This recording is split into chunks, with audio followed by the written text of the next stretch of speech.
आप देख रहे हैं अनहोनी। तो चलिए बढ़ते हैं आज की इस कहानी की ओर। आज होली है, सबके हाथ गुलाल से भरे हैं, सबकी रंग बिरंगी हथेलियां और उनके चेहरे पर खुशियां फैली हुई थीं।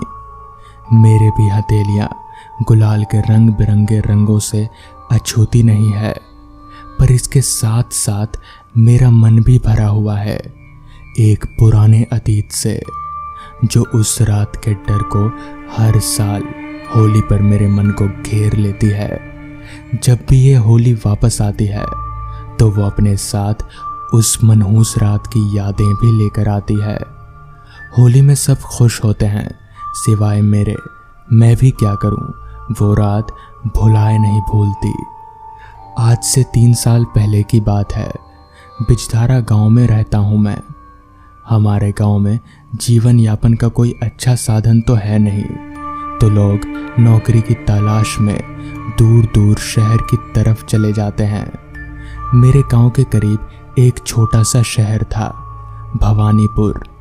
वो हमारे गांव से तकरीबन 7 किलोमीटर दूर रहा होगा। मैं उसी शहर की एक दुकान में नौकरी करता था। मेरा घर जैसे तैसे चलता था। कभी कभी गांव वालों के लोगों के ज़रूरतों का सामान भी शहर से खरीद कर उनके घर पहुंचा देता था। उसमें भी कुछ पैसों की आमदनी हो जाती थी। मैं रोज पैदल ही शहर आना जाना करता था।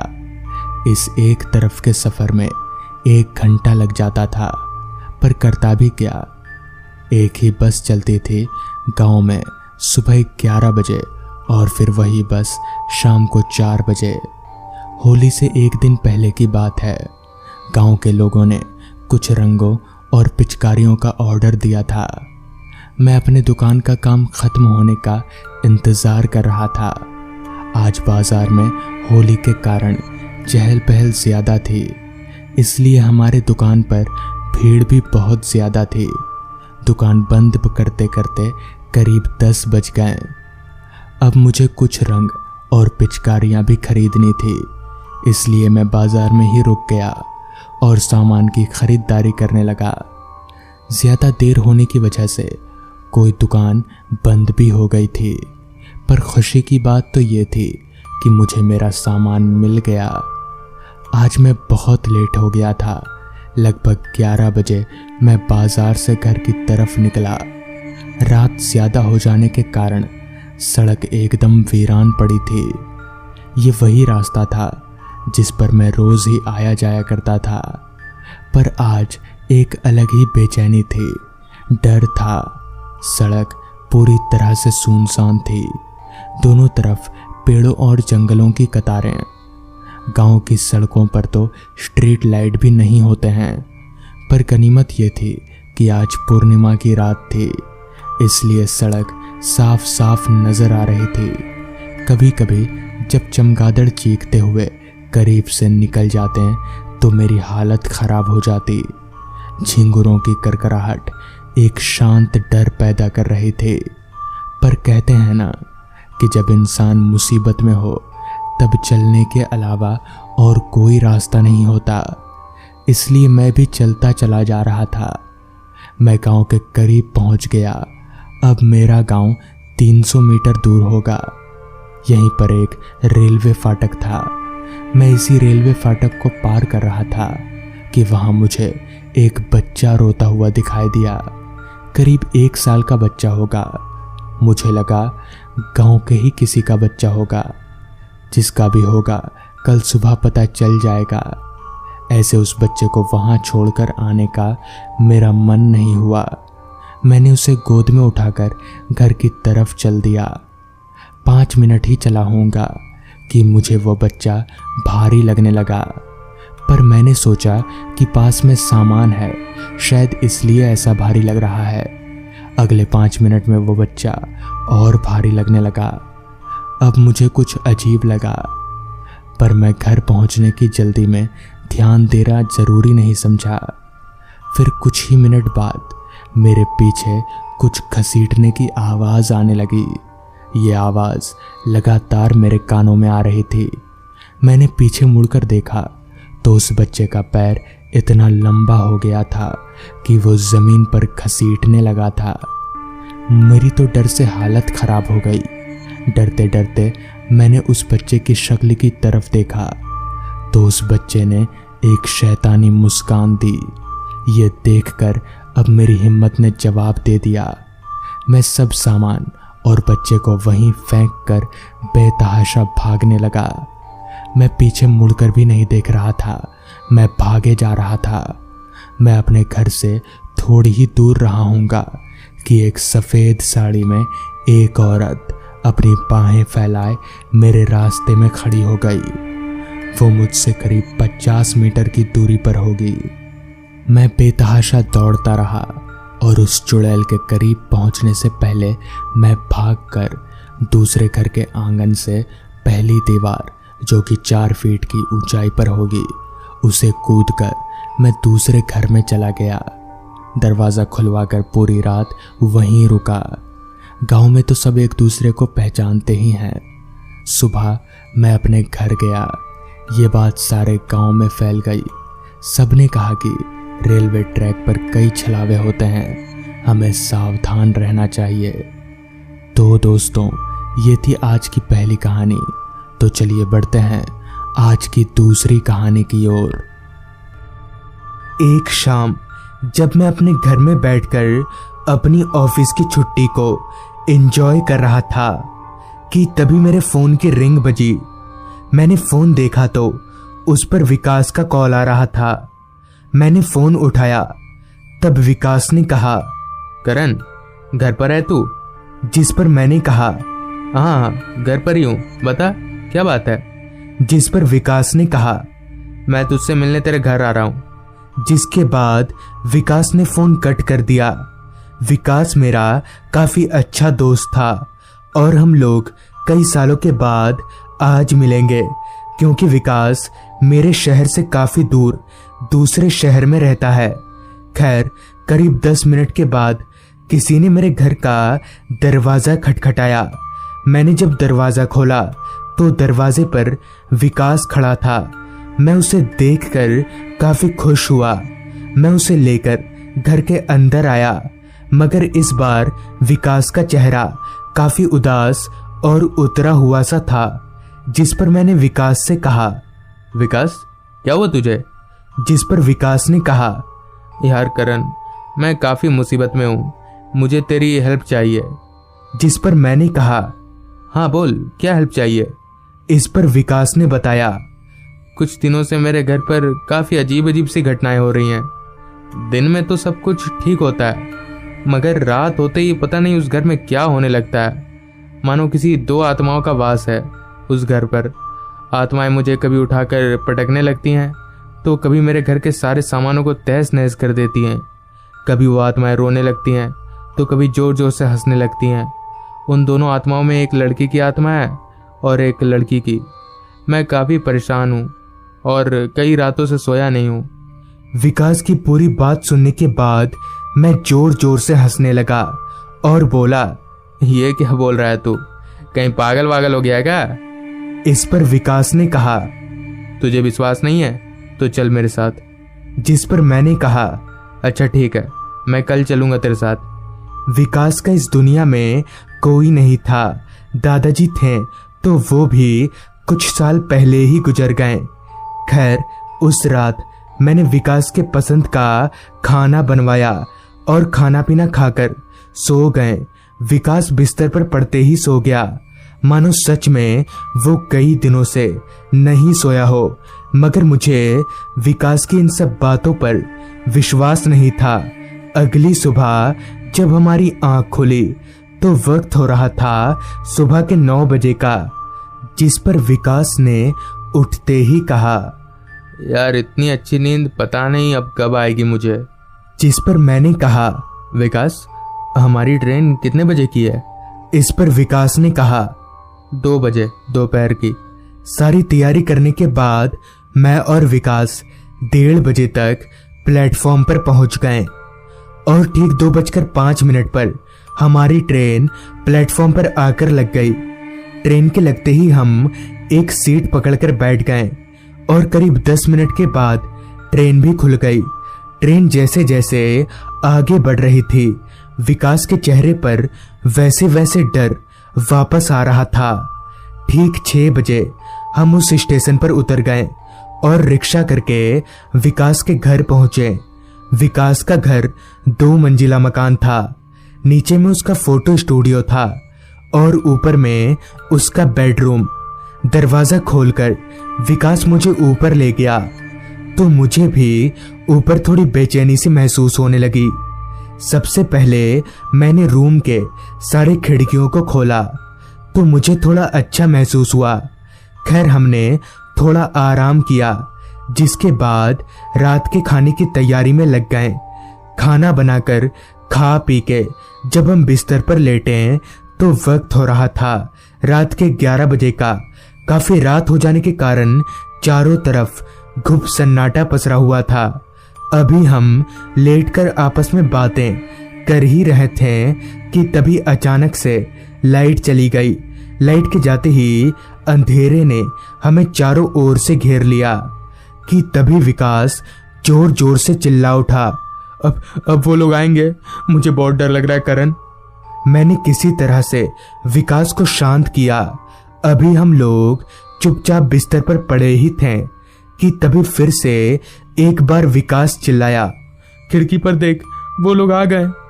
मैंने जब अपनी निगाहें खिड़की की ओर घुमाई तो मेरे होश उड़ गए। दरअसल खिड़की पर 2 परछाई खड़ी थी और ठीक वो परछाई विकास के बताए मुताबिक एक लड़के की और एक लड़की की थी। उस परछाई को देखकर मैं हक्का बक्का रह गया। मेरे दिमाग में विकास के बताए गए सारे बातें वापस से दौड़ने लगीं। अभी हम कांप ही रहे थे कि तभी वो परछाई एकदम से हमारे सामने आकर खड़ी हो गई और एक अजीब सी भाषा में कुछ बोलने लगी, मगर उनकी बातें हमें समझ नहीं आ रही थीं कि तभी उनमें से एक परछाई ने विकास का गला पकड़ लिया। ये देखकर मैं और जोर जोर से कांपने लगा। मैं जैसे ही विकास को बचाने के लिए आगे बढ़ा कि तभी वहां मौजूद दूसरी परछाई ने मेरा गला पकड़ लिया। उन दोनों ने हमारा गला इतनी जोर से पकड़ रखा था कि हम वहीं बेहोश हो गए। फिर जब हमारी आंख खुली तो रूम पूरी तरह से बिखरा पड़ा था। मैंने विकास से कहा, विकास, हमें जल्दी किसी तांत्रिक बाबा के पास जाना चाहिए, वही हमारी समस्या का हल बता सकेंगे। जिस पर विकास ने कहा, मैं एक तांत्रिक बाबा को जानता हूँ, तू चल मेरे साथ। जिसके बाद हम दोनों तांत्रिक बाबा के पास गए और तांत्रिक बाबा को पूरी बात बताई तो बाबा आज रात हमारे साथ घर पर रुकने को तैयार हो गए।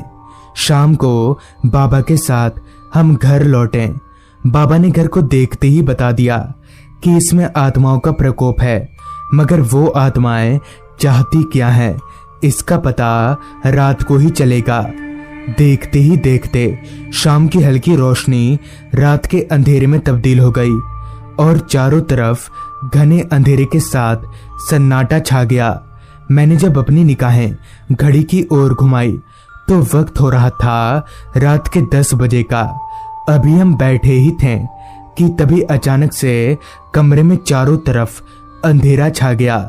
अंधेरा छाते ही बाबा जी ने एक मोमबत्ती जलाई तो हमने मोमबत्ती की हल्की रोशनी में जो देखा उसे देखकर हमारा पूरा शरीर पसीने से लथपथ हो गया। हमारी दिल की धड़कनें बुलेट ट्रेन से भी तेज दौड़ने लगी। दरअसल ठीक हमारे सामने वही दोनों काली परछाई खड़ी थी। उस परछाई को देखकर बाबा जी ने मंत्र पढ़ना शुरू कर दिया। मंत्र पढ़ते ही वो परछाई वापस से कुछ बोलने लगी, मगर बाबा जी को उनकी बातें साफ समझ में आ रही थी। काफी देर तक उस परछाई से बात करने के बाद बाबा जी ने हमसे कहा, आज से 2 महीने पहले एक लड़का और लड़की तुम्हारे स्टूडियो में फोटो खिंचवाने आए थे, उनकी फोटो कहाँ है? जिस पर विकास ने कहा, वो फोटो नीचे मेरे स्टूडियो में है। जिस पर बाबा जी ने जल्दी से उस फोटो को लाने को कहा। हमें समझ नहीं आ रहा था कि ये सब हो क्या रहा है, मगर हमें बाबा जी की बात तो माननी ही थी। जिसके बाद मैं और विकास स्टूडियो में गए और फोटो ढूंढने लगे। थोड़ी देर मशक्कत करने के बाद विकास के हाथ वो फोटो लग गई। उस फोटो को लेकर हम बाबा जी के पास आए और उनको दे दिया। बाबा जी ने उस फोटो को उन दोनों परछाइयों को दिखाकर टुकड़े टुकड़े कर दिए और माचिस मारकर जला दिया। उस फोटो के जलते ही वो दोनों परछाई एकदम से गायब हो गईं और वापस से कमरे में रोशनी आ गई।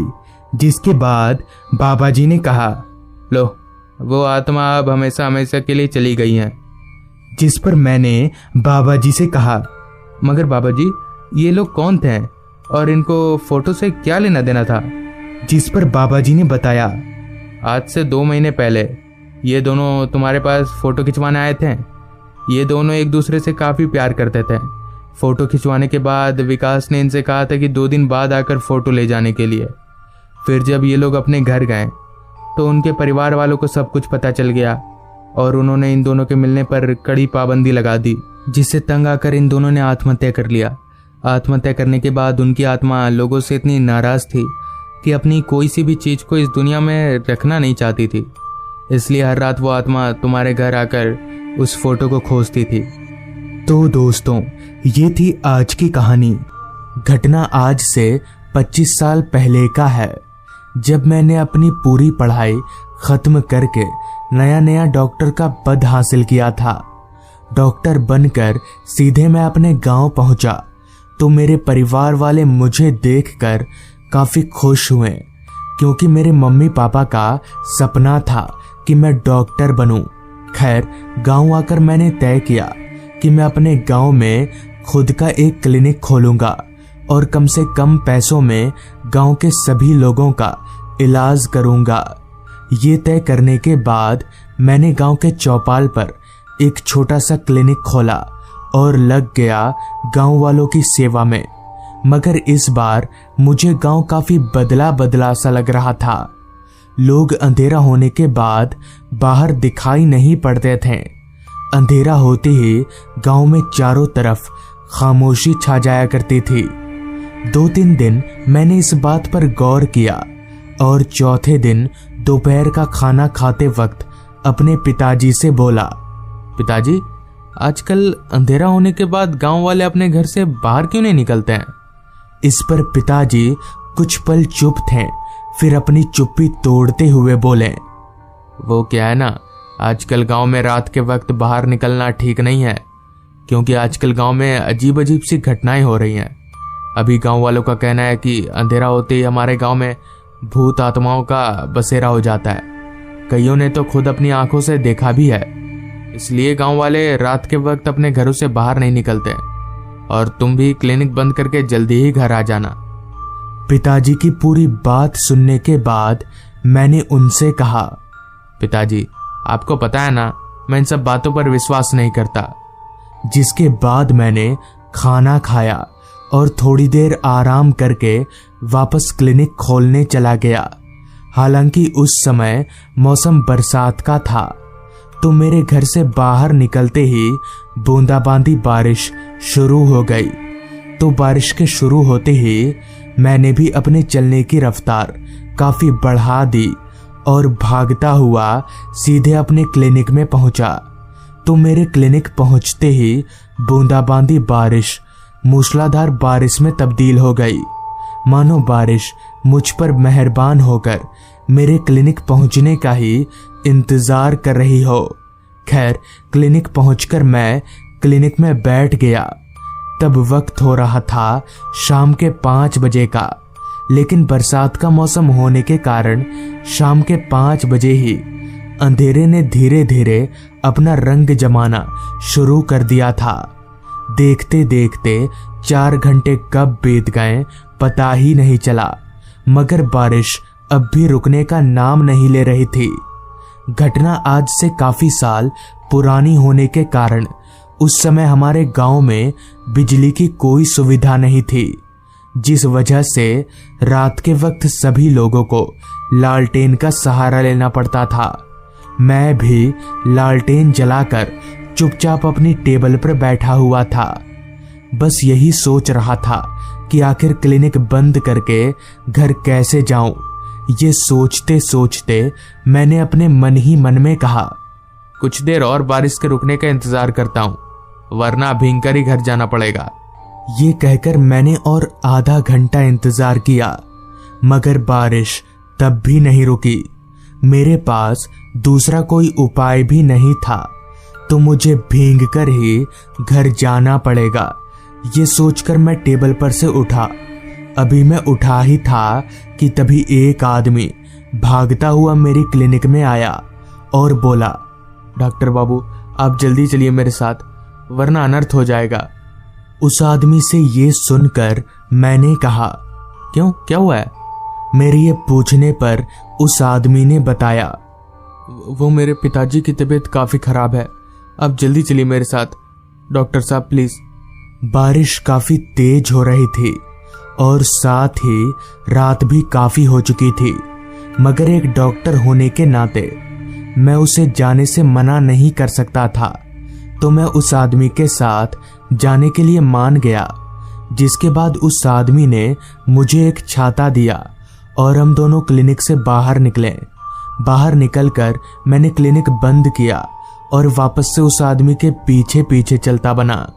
अब रात काफी हो चुकी थी, जिस कारण आसपास का सारा माहौल वीरान सा हो गया था। दूर दूर तक मुझे हम दोनों के अलावा कोई इंसान तो दूर एक जानवर तलक भी दिखाई नहीं पड़ रहा था। और ऐसा हो भी क्यों ना, इतनी रात गए इतनी तेज बारिश में कौन बाहर निकलेगा। अंधेरा भी पूरे रास्ते पर इतना छाया हुआ था कि मुझे पैदल चलने में काफी परेशानियों का सामना करना पड़ रहा था।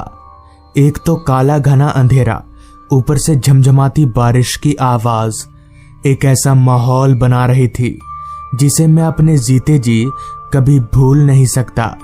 अभी मैं आगे बढ़ ही रहा था कि तभी मैंने एक बात पर गौर किया कि हम दोनों ही पैदल चल रहे थे, मगर गीले रास्ते पर मेरे तो पैदल चलने की आवाज आ रही थी, लेकिन उस आदमी की नहीं। मगर ऐसा कैसे हो सकता है? साथ ही साथ मैंने एक और बात पर गौर किया कि जहां इतने घने अंधेरे में मुझे चलने में काफी परेशानियों का सामना करना पड़ रहा था, वहीं वो आदमी घने काले अंधेरे को चीरते हुए बिंदास आगे बढ़े जा रहा था। इस पर मैंने अपने मन ही मन में कहा, लगता है इस आदमी का इस रास्ते पर रोज का आना जाना है, इसलिए इसे चलने में कोई परेशानी का सामना नहीं करना पड़ रहा है। ये सोचकर मैंने उस बात को टाल दिया और आगे बढ़ने लगा। कुछ देर पैदल चलने के बाद वो आदमी एक छोटी सी कुटिया में दाखिल हो गया, तो मैं भी उस आदमी के साथ साथ उस कुटिया के अंदर गया। तो अंदर बाहर से भी ज्यादा अंधेरा छाया हुआ था कि तभी मेरी नजर कुटिया के अंदर एक कोने में खाट पर लेटे एक आदमी पर गई। उस आदमी को देखते ही मैं समझ गया कि उस आदमी की तबीयत काफी खराब है, तो मैं चलकर सीधे उस आदमी के पास गया और कहा, क्या हुआ है भाई साहब आपको? इस पर वो आदमी कुछ ना बोलकर बस एकटक मेरी ओर देखता रहा। तो मैंने उस आदमी के नब्ज को चेक करने के लिए उसके हाथ को पकड़ा, तो मेरे होश उड़ गए, क्योंकि उस आदमी का हाथ बर्फ से भी ज्यादा ठंडा था और साथ ही उसकी नब्ज भी नहीं चल रही थी। मगर किसी जिंदा इंसान के शरीर में ये सब होना मुमकिन ही नहीं था। मुझे समझ आ गया कि जरूर दाल में कुछ काला है। जिसके बाद मैं वहां से भागने के लिए जैसे ही पीछे मुड़ा तो मेरे पैरों तले की जमीन निकल गई, क्योंकि अब मेरे साथ आए उस आदमी का चेहरा पूरी तरह से बदल चुका था। ये देखकर मुझे समझ आ गया कि ये दोनों कोई इंसान नहीं बल्कि भूत हैं, और अब मैं एक बड़ी मुसीबत में फंस चुका हूँ।